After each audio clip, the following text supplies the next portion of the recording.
Bonjour à tous, on se retrouve sur la vidéo comment diffuser son propre film. C'est la dernière de la série sur le livre des morts, même si je vous prépare d'autres vidéos qui parleront de plutôt comment certaines choses techniquement ont été faites, ou alors une autre vidéo sur les easter eggs à l'intérieur du livre des morts. Les prochaines vidéos sortiront avec beaucoup plus de délai, puisque là je me suis maintenu à un rythme d'une par semaine. On va largement ralentir la cadence, et je sortirai uniquement les vidéos quand elles seront prêtes et quand j'aurai le temps d'y passer un petit peu de temps à les faire. Donc aujourd'hui on attaque le sujet de comment diffuser son propre film. On va parler de différentes plateformes qui existent et de quels sont les moyens qui vous permettent d'atteindre cette plateforme. La première des choses, c'est la base avant toute étape de diffusion, c'est de vous préparer un dossier de presse. C'est très relou à faire, mais c'est un petit peu votre voix qui va vous permettre de gagner beaucoup de temps et surtout de toucher un maximum de public au sens possibilité de diffusion rapidement avant d'aller y passer et d'y investir du temps personnel pour aller voir les salles de cinéma en personne. Votre dossier de presse, c'est donc ce qui va soutenir votre projet, ce qui va expliquer votre projet, comment il a été fait et donc pourquoi vous souhaitez le projeter et quel est l'intérêt pour la salle de le projeter, ce dont parle le film, le public qu'il doit toucher, etc.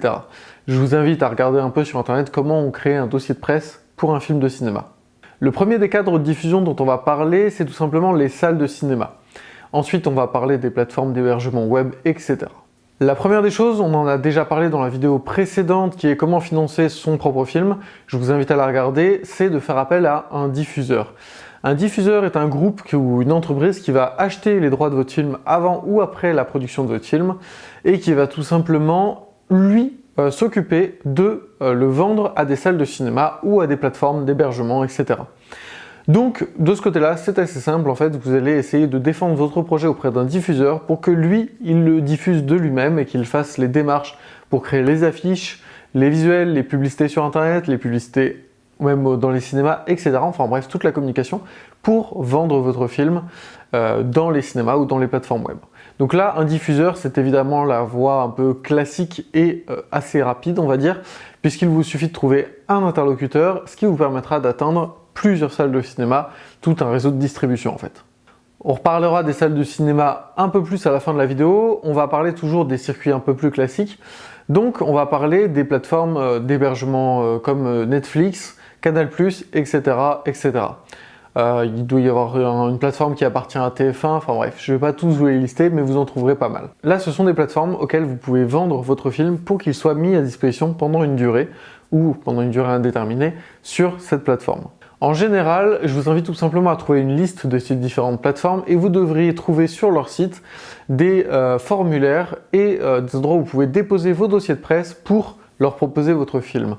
C'est assez simple, ça prend juste pas mal de temps de préparer votre dossier de presse, mais pareil, c'est une étape assez classique que vous pouvez entreprendre. Ensuite, il va y avoir les chaînes de télévision, comme TF1, France 3, Arte, etc. Les chaînes de télévision fonctionnent un petit peu sur le même principe, c'est-à-dire que pour la plupart, elles ont tout simplement des sites web avec des formulaires sur lesquels vous pouvez déposer votre film et envoyer un dossier de presse pour défendre votre projet.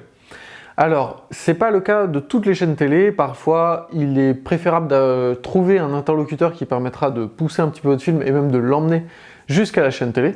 Pour les chaînes télé locales, je vous invite à le faire parce que c'est pas très difficile de trouver un interlocuteur direct dans la direction de la chaîne. Évidemment, si vous souhaitez atteindre des télévisions nationales, il faudra vous rendre sur des adresses mail très anonymisées où vous risquez d'être noyé dans la masse de quantité de mails, mais c'est quelque chose à tenter avec vos dossiers de presse. On va attaquer les petites façons annexes de diffuser votre film. La première des choses, dans une salle de ciné, c'est aussi que vous pouvez louer une salle de ciné. En fait, tout simplement, vous pouvez aller voir un cinéma, la plupart le font, c'est-à-dire que les 3 que j'ai contactés le faisaient, et vous pouvez demander à louer pendant 2 heures une salle de cinéma par exemple, et elles ont tout simplement un tarif avec la mise à disposition du matériel et du technicien qui vous permettra de mettre en place votre projection, ainsi que le nettoyage de la salle, etc. Et donc vous pouvez louer pour une durée la salle. Ainsi, si vous gérez la billetterie vous-même, vous aurez donc une salle à guichet fermé ou à guichet ouvert suivant ce que vous souhaitez faire sur place, mais c'est vous qui avancez les frais pour la location de la salle, ce qui vous permet d'avoir accès à n'importe quelle salle. Après, évidemment, c'est une question de coût et de rendement. Est-ce que vous allez plus dépenser que ce que vous allez rentrer? C'est à vous de voir et à calculer en fonction du prix de la location de la salle. Alors, petite info, pour avoir contacté des cinémas pâtés, ils sont en général très très chers en location. Ça vaut toujours le coup que vous demandiez, mais je les ai trouvés vraiment beaucoup plus chers que des salles CGR, même des petites salles, etc. Mais même des très très gros cinémas CGR, etc. Donc, je vous invite, voilà, tout simplement à demander des devis pour des locations de salles. Ils ont en général beaucoup de tailles de salles différentes. Ça peut aller de 70-80 places, voire un peu plus bas, à 300-350 places. Peut-être même plus. Donc n'hésitez pas à demander des devis et à estimer un petit peu le public que vous allez réussir à faire entrer et pour quel prix vous allez réussir à vendre votre billet. Ensuite, une façon qu'on a beaucoup utilisée dans le livre des morts, c'est d'aller voir directement les cinémas un par un et de leur déposer un dossier de presse vraiment par cinéma. Dans notre cas, on n'a pas voulu faire appel à un diffuseur et donc on a voulu faire nous-mêmes la diffusion. Donc aller démarcher nous-mêmes les salles de cinéma.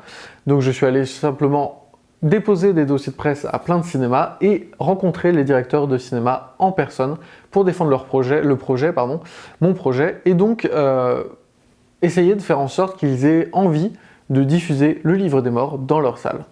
Et donc là, tout simplement, vous allez rencontrer plusieurs types de salles différentes. Vous allez rencontrer des salles qui sont gérées par exemple par des gestionnaires financiers et donc qui essayent tout simplement de rendre leur salle rentable et qui ont tout intérêt à la rendre rentable. Donc là, il va falloir jouer sur évidemment les leviers que vous avez sur le fait de remplir la salle ou non.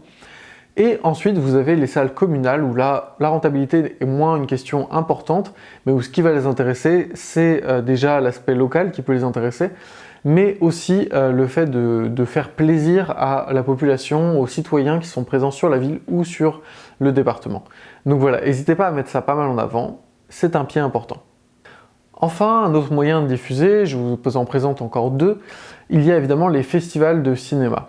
Les festivals de cinéma, c'est un très très bon moyen pour diffuser votre film parce que ça va vous permettre de toucher un public varié et en général, les dossiers de presse passent plus facilement. Par contre, évidemment, il y a beaucoup de festivals avec des concours à l'entrée. Donc déjà, il faut avoir connaissance de l'existence de ce festival, pouvoir rentrer dans les catégories acceptées par ce festival, ce qui est un peu difficile. Une fois que vous avez ces deux critères-là, il va vous falloir tout simplement postuler et espérer être sélectionné. Si vous trouvez des petits festivals, ça peut être assez efficace parce que vous n'allez pas perdre trop de temps à faire plein de dossiers différents parce que là en plus il va falloir adapter les dossiers à chaque festival. Après, sur des gros festivals, ça dépend un petit peu de votre projet, si vous le sentez capable et adapté aussi au fait d'être sélectionné par tel ou tel festival. Et enfin, il y a des plateformes comme Vimeo et YouTube pour diffuser votre film. Alors Vimeo, sachez que il y a une partie pro avec abonnement pour héberger certains fichiers. Donc voilà, ça dépend un petit peu de l'utilisation que vous en avez, mais effectivement, il y a moins de compression sur Vimeo et ça permet de garder une qualité vraiment impeccable et même de vendre votre film en location, par exemple, pour que des gens payent pour y avoir accès. C'est possible sur Vimeo, en particulier dans la version pro. Et pour ce qui est de YouTube, ça vous permet surtout de diffuser au plus grand nombre votre film puisqu'il sera gratuit, ouvert au public, mais par contre, pour ce qui est du rendement et des gains financiers, n'y comptez pas trop, déjà pour la simple et bonne raison qu'il va vous falloir, il me semble que c'est 5 ou 10 000 abonnés déjà présents sur la chaîne pour pouvoir monétiser la chaîne, ainsi qu'un certain nombre d'heures de visionnage à l'année. Donc il faut que votre chaîne ait de l'ancienneté et qu'elle vive régulièrement pour atteindre ces paliers-là. Voilà, c'est tout pour cet épisode d'aujourd'hui sur comment diffuser son propre film. C'est le dernier, donc comme je disais, de la série. On se retrouvera pour d'autres explications techniques ou moins techniques sur le cinéma. Et entre autres, on parlera des easter eggs dans le livre des morts. Sur ce, je vous dis à très bientôt pour une prochaine. Salut à tous.